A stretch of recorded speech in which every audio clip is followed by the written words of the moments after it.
Bonjour Christian Bidot, et comme je viens de le dire à l'instant, avec nous dans ce studio, Caroline Janvier, candidate République En Marche dans la 2e circonscription. Une interview donc solo, puisque une fois de plus, le député sortant LR Serge Grouard n'a pas souhaité venir débattre sur notre antenne. Caroline Janvier, bonjour. Bonjour. Donc merci d'avoir accepté notre invitation. Bonjour Sophie. Bonjour Christian. Alors, à 35 ans et mère de 3 enfants, vous êtes la Benjamine des candidats République En Marche du Loiret. Tout à fait. Vous étiez au départ la suppléante d'Emmanuel Constantin, le délégué départemental d'En Marche, inéligible en raison de son poste de cadre supérieur dans l'administration.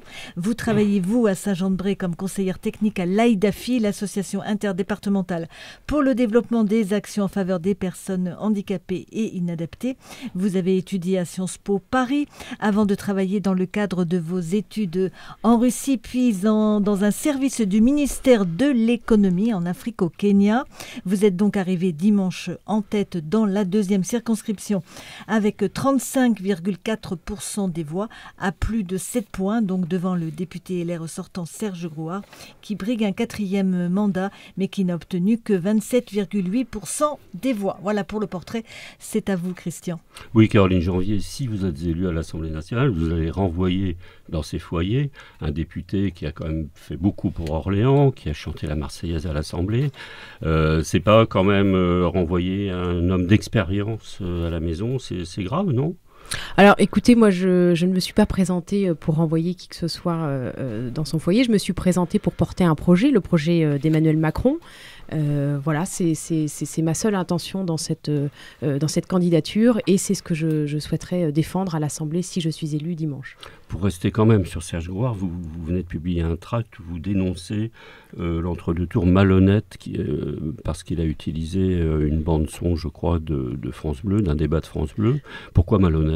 Alors, il s'agissait en fait d'un communiqué de presse plus précisément pour effectivement rétablir un certain nombre de faits concernant un échange que nous avions eu sur une hausse, sur la hausse que tout le monde connaît de 1,7 point de CSG, et qui avait été effectivement présenté par Monsieur Grouard en termes de pourcentage, alors que les économistes ont toujours parlé et parlent toujours de hausse de points.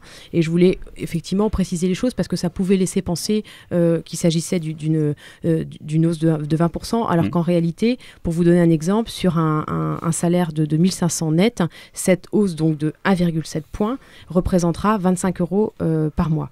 Voilà, donc l'augmentation n'est pas de 20%, elle est bien de 1,7 points.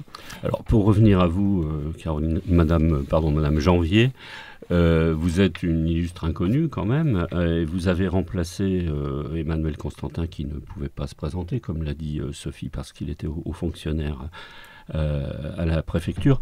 On a pensé à un moment que Benoît Loncin, qui était aussi un candidat de bonne valeur, allait se présenter sur cette 2e circonscription.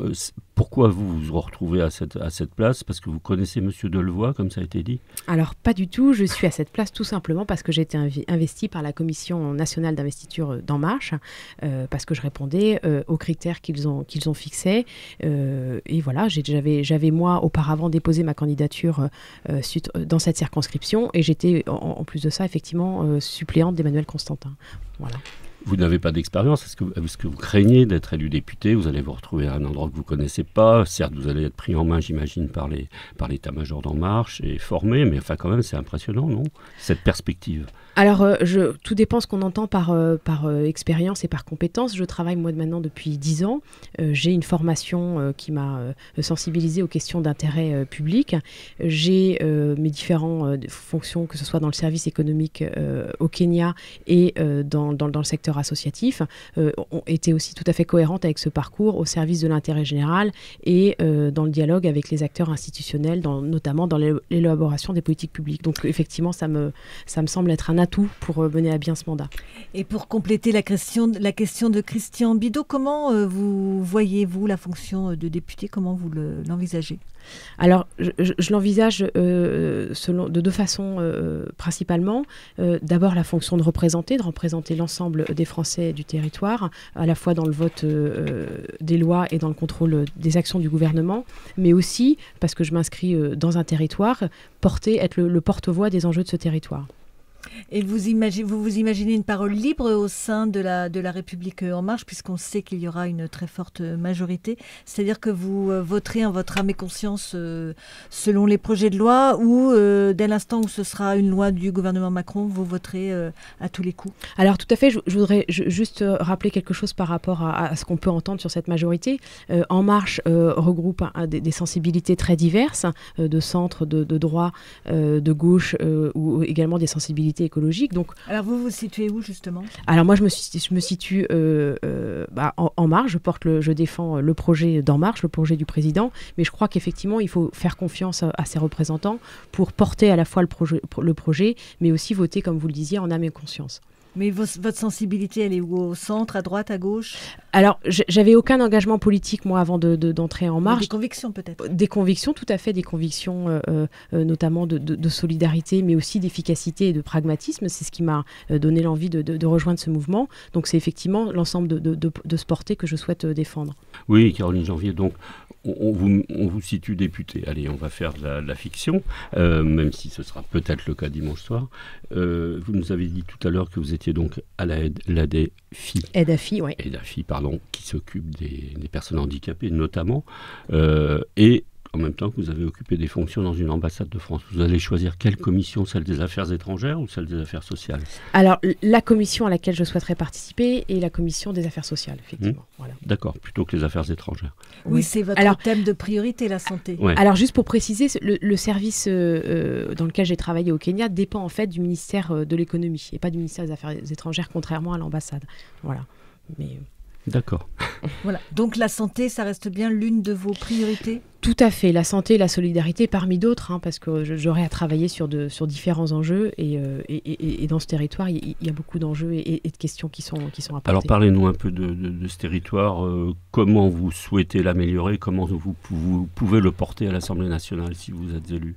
Alors il y a différents enjeux que je veux défendre, donc comme vous le citiez, la question de la santé qui est une priorité dans ce territoire, donc c'est la région Centre-Val de Loire et le troisième désert médical en France, donc je crois qu'il faut agir vite. Mais comment? Alors justement, il y a plusieurs choses qui me paraissent être des bonnes solutions. La question des maisons de santé, je crois que ça peut répondre à la fois aux attentes des patients, mais aussi répondre aux attentes des médecins qui, on le sait, souffrent parfois d'isolement, ont envie davantage de travailler de façon collégiale et sont parfois moins désireux de faire des horaires qu'on a pu connaître ces dernières années. Il en faut beaucoup plus, il faut doubler le nombre, c'est à quelle échelle? Effectivement, je pense que doubler le nombre, et pour ça, il faut une vraie volonté politique pour favoriser l'installation de ces médecins, aller les chercher dès leurs études, notamment en leur proposant des stages, mettre en place des partenariats, notamment, je pense à la faculté de médecine de Tours, qui n'est pas très loin et qui a un très bon niveau. Voilà, ce genre de mesures me paraît... justement, est-ce que vous souhaitez que, par exemple, qu'à Orléans, il y ait une formation médicale plus poussée, et voire... une annexe de la faculté. Oui. C'est des questions, effectivement, ce sont des choses qui sont envisageables. C'est des choses qui sont à travailler en lien avec la faculté de médecine pour essayer de voir effectivement ce qui semble le plus approprié. Et le numerus clausus aussi, il faut le changer. Alors voilà, Emmanuel Macron a parlé de libérer le numerus clausus. On sait que les effets sont longs à être visibles. Oui. Il y a aussi la question après de la répartition des médecins, parce qu'au-delà de leur démographie, il faut effectivement qu'ils s'installent dans les endroits, dans les déserts médicaux. Et on n'est peut-être pas sur le même schéma en ville, j'allais dire dans des banlieues, c'est pas péjoratif, comme Saint-Jean-de-Larvel ou Ingré. Ou en milieu rural. Ouais. Et le milieu rural. Bien sûr, où parfois les gens sont à 40 minutes, par exemple, de l'hôpital le plus proche. En 20 secondes, sur l'emploi, vous voulez faire quoi, Caroline Janvier? Alors sur l'emploi, je crois qu'il y a une priorité, c'est la lutte contre le chômage. Donc l'objectif est fixé de passer de 10 à 7,1%. Et des outils pour y parvenir, c'est la formation. Merci beaucoup, Caroline Janvier, donc candidate République en marche dans la 2e circonscription. Merci beaucoup, Christian Bidault. Merci, Sophie.